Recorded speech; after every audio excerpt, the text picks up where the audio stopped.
Nancy Pelosi's visit to Taiwan has sparked international outrage. However, let's take a look at what it actually is. Nancy Pelosi goes to Taiwan. China threatens to go to war. And what is this one China policy that they talk about? It works like this. China says Taiwan belongs to them and it's their country. America goes, we understand you believe it's your country and it belongs to you. That's the one China policy. We don't have official ties to Taiwan. That's it. There's nothing else on it. There's no treaty.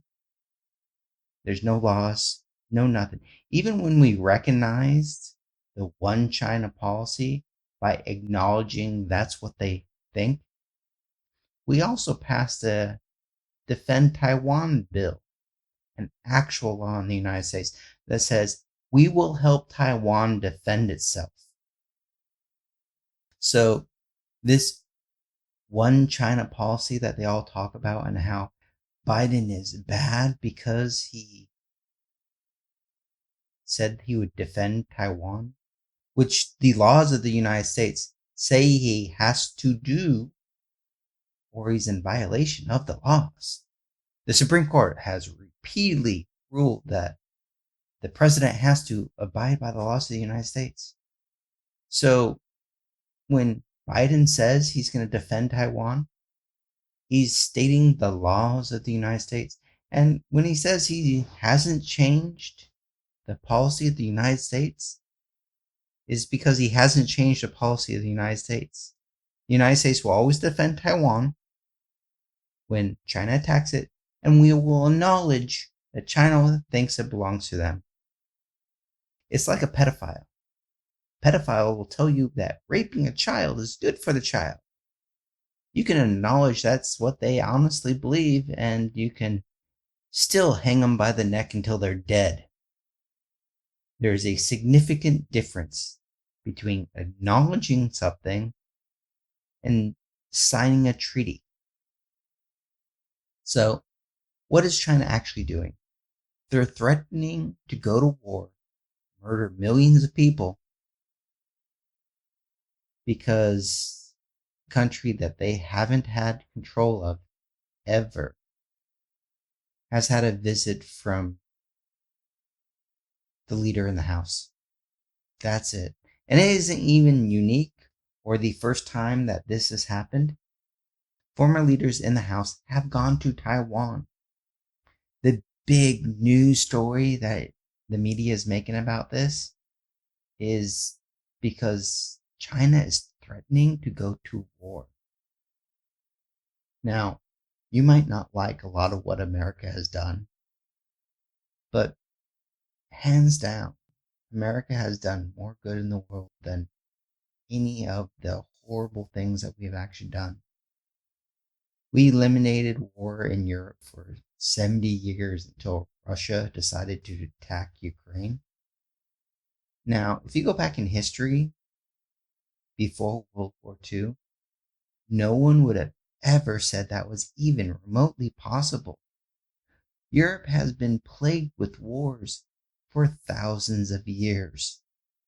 Stopping the wars, immaculate, amazing, astonishing. You can't praise that enough. Now, China again threatens to go to war because they're butthurt. China and Russia are basically the Republicans of the world. They both rose to the power that they currently have because America made the world possible for them to rise to that level. After Russia ran their economy into the ground, ran their state into the ground, America bailed them out, helped them, funneled billions of dollars into the economy, stabilized it, helped them build a democracy. The reason why they collapsed? Pure corruption. And now that it is back in full force in Russia again, they are collapsing once again. America can do better. But the fact is, America has done so much good. With corruption in China and Russia rising, the stability of their countries are at risk. And what do autocrats always do when they're in danger? They start wars. Now, America can cower and refuse to do anything whatsoever. Or we can stand up to our principles and support democracies. China will threaten to go to war. They threaten to go to war over the right of passage, where the entire world says China does not own the sea and can't stop people from boating near their islands. But China just says it belongs to us, and if you do anything, we'll go to war. It's really pathetic and sad. How about some good news? It seems Ayman al-Zawahiri was killed in Afghanistan, ending decades of him evading the US for his attack on 9/11. Highest ranking official since Obama took out Osama bin Laden. What is even better is that the attack was done with a new weapon, a modified Hellfire missiles that don't explode, but use blades to kill people. Now, this goes a long way to eliminating collateral damage, which is the one thing that has helped Al Qaeda recruit. Killing civilians because we're going after their leaders has been the number one recruiting tool that they use. If we could avoid killing civilians when we go after people trying to kill us, guess what? We do so much better in the world, and Al Qaeda doesn't have more people at the end of the Bush administration than they had when they attacked on 9/11. Eliminating the recruitment is the only way to end terrorist organizations. Full stop. Now, there has been much reporting, and everything has shown that Biden went beyond what any other president before him has done in eliminating collateral damage. But the question is, could we do more? And there is a solution to end terrorism and make America much safer. Extraordinary addition.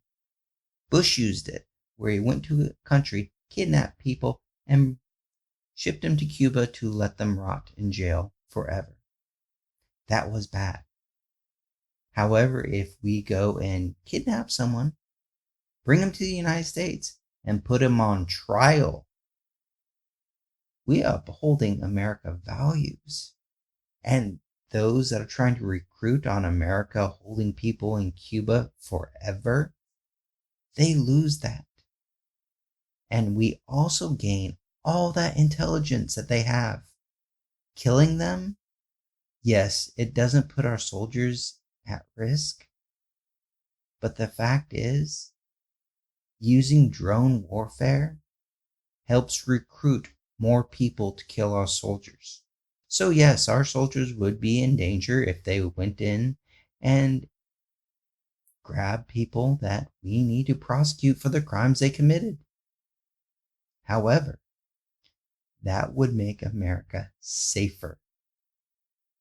Now, the bad thing about this is Republicans are using this to attack Democrats.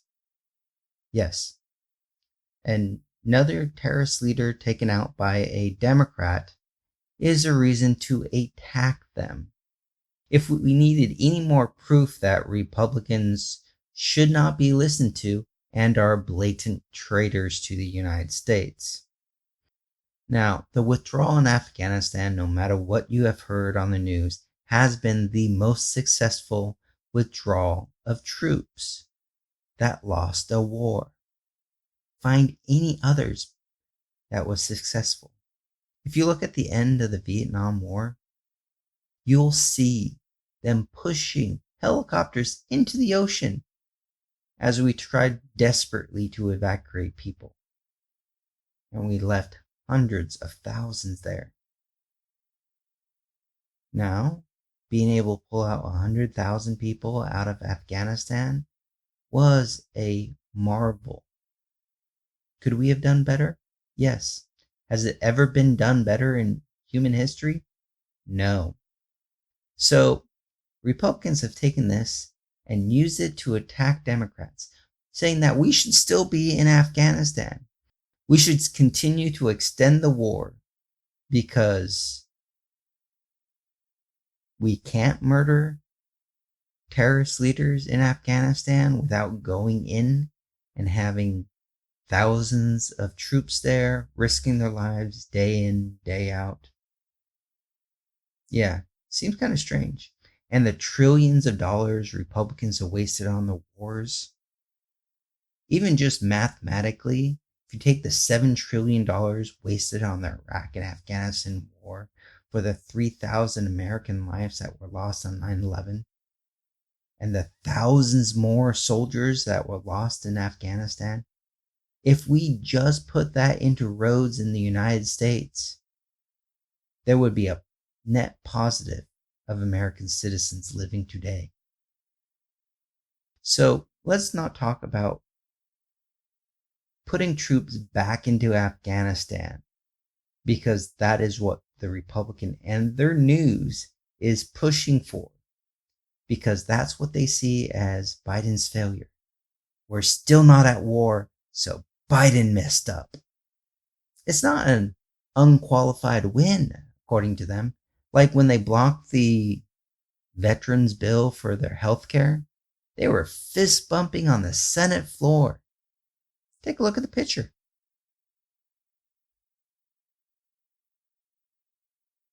So, how about we take a look at the spin over at the traitorous network's Fox propaganda? And this is really the most generous take. Now, later on in the day, when you get to the more rabid Nazi propagandists, it gets worse. But this is the best that they give the Republican audience. Fox News alert, and it's good news. Al-Qaeda's top terrorist, Ayman Zawahiri, taken out by a U.S. drone while standing on the balcony of a safe house in Afghanistan. Once known as bin Laden's right-hand man, he helped mastermind the 9/11 attacks and led al-Qaeda after bin Laden's death. Joining us now from the White House, National Security Council Coordinator, Admiral John Kirby. Admiral, great to see you. Thanks so much for making time for us tonight.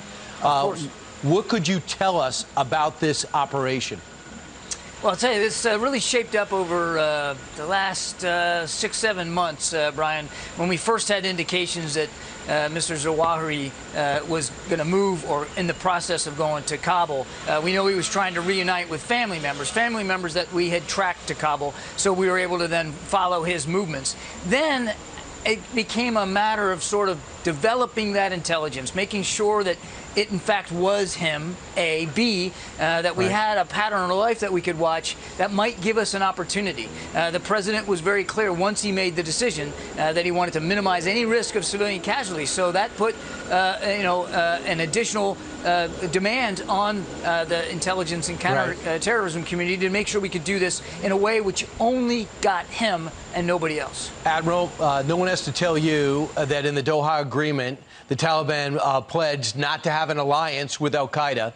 He was staying in an al-Qaeda-owned Haqqani house, who's in the Taliban government. Yeah. He was sitting there in Kabul.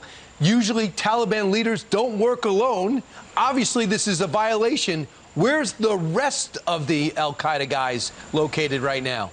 Well, you're right, Brian, and we do believe this is we hold this as a violation of the Doha Agreement. We made that very clear. I think the fact that we were able to take out Mr. Zawahiri in downtown Kabul without scratch to anybody else sends a pretty powerful signal to the Taliban and anybody else who might harbor al-Qaeda terrorists going forward. We have talked about, and Brian, you remember this over a year ago, we talked about the fact that we knew even before we left Afghanistan that there was going to be a small number of al-Qaeda in Afghanistan. They already were there. We still believe the number is very small, but that they're there. And again, I think if I was a member of al-Qaeda, I'd be thinking again about how safe a haven Afghanistan might be for me right now. Admiral, they're in 15 provinces, according to the United Nations, not known as a very political organization. But I do think that one would believe if the leader of the Taliban is not in a, the leader of al-Qaeda is not in a cave or hiding out in the mountains of Pakistan, that he's on the balcony in the capital, that al-Qaeda feels pretty good about their presence in that country, and there's more than just one guy. But that's not good news for us, but the good news is he's dead. I'd actually throw that back a little bit, Brian. I don't think they're feeling too good about being in Afghanistan right now. Really? If they were worried about it, they'd be hiding in Pakistan, where we couldn't even find them. I don't think that al-Qaeda can look at what happened over the last 48 hours and feel like Afghanistan is going to be much of a safe haven for them. We have proven that over-the-horizon counterterrorism capability works. We did it to a fairly well in the last 48 hours, and we're going to stand by and be ready and vigilant if we have to do it again. Nice, isn't it? That is the level of discourse that they have about taking out a terrorist leader. They would crow about it if it was a Republican, but it's not. So they have to find some fault. And what they want to do is start another war and send American troops in to fight and never leave, while they refuse to fund the health care of those troops. Their wars cost $7 trillion. And they think we should spend more, when there are police actions that take a fraction of the money, doesn't provide recruitment for terrorist organizations, and America can live up to its actual values. So the question is, if Republicans actually want to be the party of morality, why are they pushing to murder more American soldiers? Russia is now saying that they're going to break off relations with the United States if we label them a state sponsor of terrorism. This isn't the first threat they made against the United States, when they made threats to use their nuclear weapons to ensure that they won't lose a war. They constantly make threats and lie, and the media still lets them get away with it. Let's take a look at their economy. They say it's doing fine and they are insulated from the West and all the evil that we're doing. But what does the new Yale study say? They lost 40% of the GDP, just gone, as American companies left.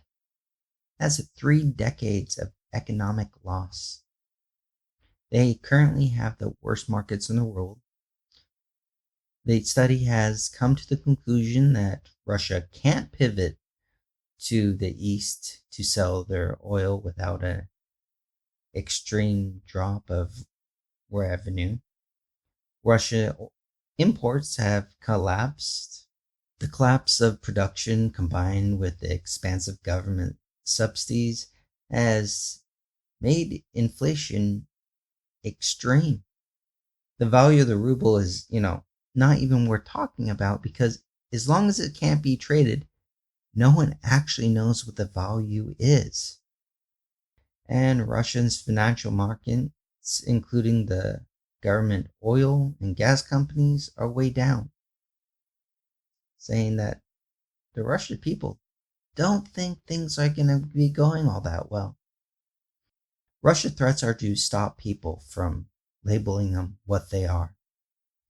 When they're bombing civilian buildings, malls, theaters, hospitals, schools, attacking American troops with mercenaries, booby-trapping bodies, mass graves, people shot in the back. The crimes, the war crimes and the terrorism that they're inflicting on the people of Ukraine is extreme. And they should be labeled a state sponsor of terrorism because that's what they are. The reason why they haven't been labeled so far is the nukes. They're holding a deadly weapon, and Putin is just crazy and mentally ill enough to actually launch them thinking he can get away with it. He's already destroyed his economy and pretty much eradicated his military strength of what it was. But he will still be willing to continue on because autocrats can't back down. Now, you'll see why autocrats can't back down and why Putin is in serious trouble. But appeasement has never worked. You can't appease these people because they have an inferiority complex. They will continue to find something to say of how bad they're being treated. And if only we treated them better, they wouldn't have to do this. It's gaslighting. And the sooner we stop being kind and overly generous to Putin, the sooner he will stop acting like a nutcase. Cassidy Hutchins' testimony has been proven true again. But pretending that she's a hero should not happen. She finally testified after over a year of holding her silence and refusing to tell the truth of what really happened. So great, she finally did it, but it was for her self-preservation and nothing else. But she was honest in her testimony. It's really horrible that the media will pretend that someone under oath needs to provide evidence and everything 100% correct when people on TV refuse to go under oath but still attack her. The Secret Service attacked her, said that was a lie about Trump attacking one of them because they wouldn't bring him to the Capitol.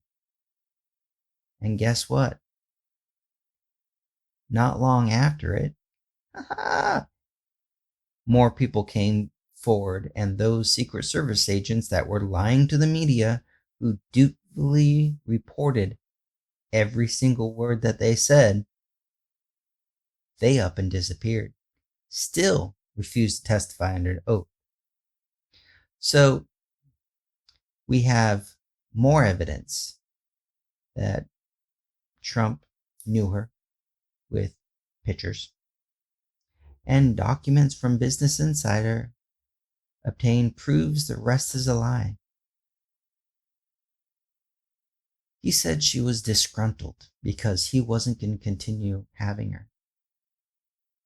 The documents show that he still was wanting her, and he was also paying for a lawyer right up until she testified. It was 3 days after she dumped the Trump-funded lawyer that she came out and told. Trump's paying the Republicans to keep their mouth shut because everything progressives have said about Trump is true. He was just that bad. But the media, they still want to hold on to the delusion that somehow Republicans aren't doing it because they're self-interested in protecting themselves. They want to pretend that the Republicans, there's only a few bad apples. Their party is still viable. But the reality is, the Republicans are keeping their mouth shut because they committed lots and lots of crimes. They knew Trump was committing crimes and also kept their mouth shut. There are no hero Republicans. Even Liz Cheney voted with Trump 98% of the time. and only went to stab him in the back when he was no longer useful to her. Before he lost the election, Cheney went and said he doesn't deserve to be impeached for trying to taint the election with fake evidence from a foreign government. He went to a foreign government to find help to stop Biden from winning. And Cheney, the traitor to the United States she is, decided, let's just let the American people decide. That's about as much as she cares about the United States. Only defend America when, it's not in her interest not to. Trump is disgraceful, lying, worthless. The orange tangerine that is just too incompetent and stupid to put into words. He has done horrible things, but it seems like there is absolutely no bottom whatsoever. So Trump tossed his ex-wife into the ditch for a tax cut. Yeah, Trump is just that bad. Ivana Trump dead at 73. She has lots of money. Trump charged her estate $150,000 for the funeral. And this is her hole in the ground. Buried on his golf course. It's amazing that traitors can sink lower. But with the Republicans, do not be surprised. Now, the New Jersey tax code is bizarre, and this tax cut is pretty bad. Take a look at this. A cemetery company, meaning any individual, corporation, partnership, association, or other public or private entity which owns, operates, controls, or manages land or places used or dedicated for use for burial of human remains. Skip on down. Now, because Trump buried a body on his golf course, he gets a tax break. The exemptions. The act relieves cemetery companies from the payment of real property taxes on lands dedicated to cemetery purposes, income taxes, sales, and use taxes. It looks pathetic. I mean, there are ways that he could have just got the tax credit and made it look nice. Put a statue of her and bury her remains underneath it. But Trump didn't want to spend the extra $100,000, extra $50,000, extra $5,000 to give his ex-wife a decent looking burial place.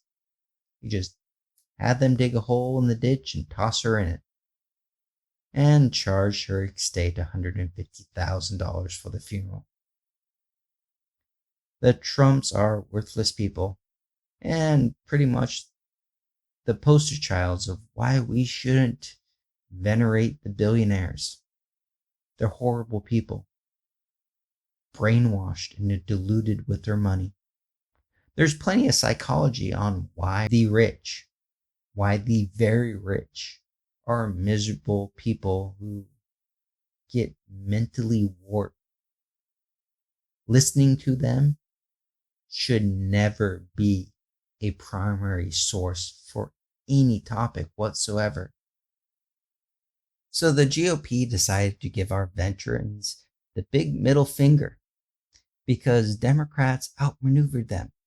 At least that's what they said right up until the point that they found out that denying healthcare for veterans was so bad that the media would hold them accountable. Yeah, get this. Within a week, Republicans went from blocking a bill, saying there are things in the bill that they need to change to actually support the bill they already supported in the first place to just passing it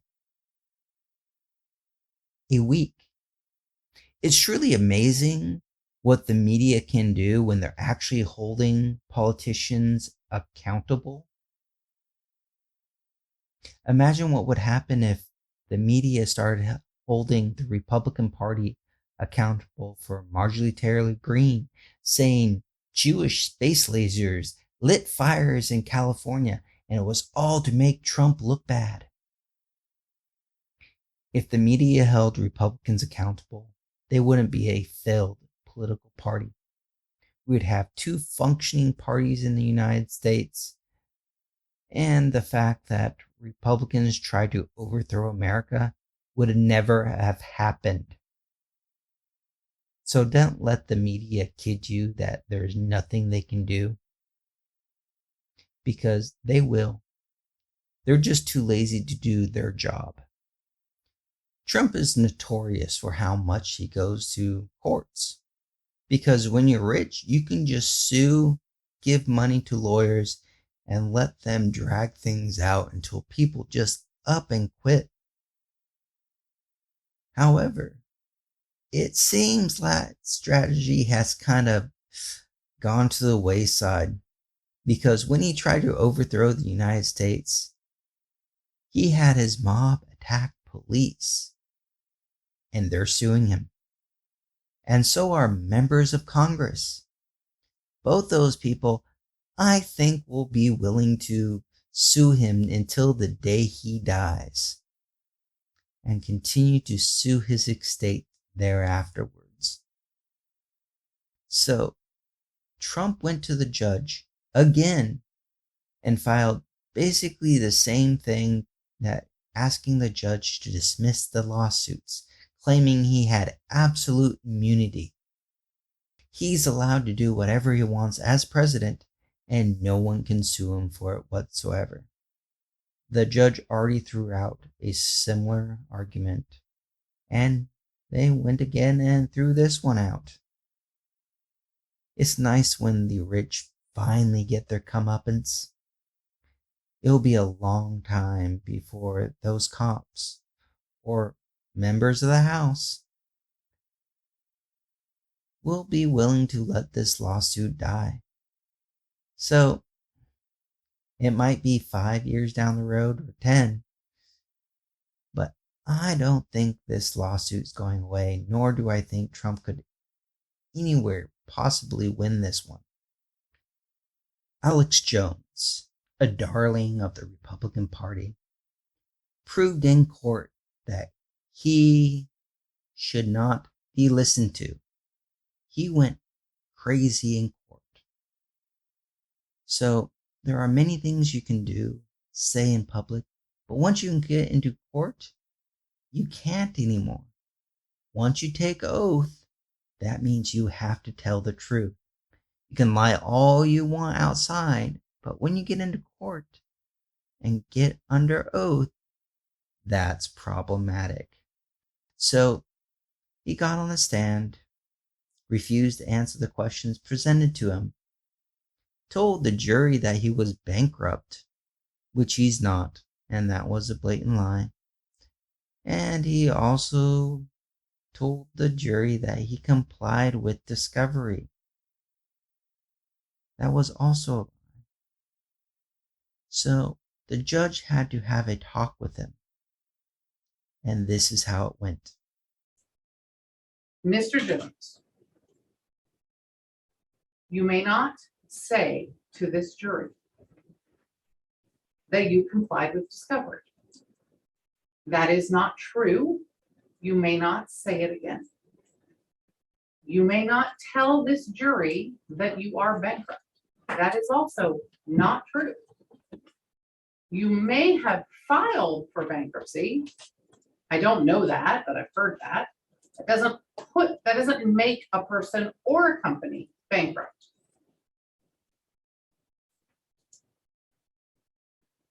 You're already under oath to tell the truth. You've already violated that oath twice today in just those two examples. it seems absurd to instruct you again that you must tell the truth while you testify.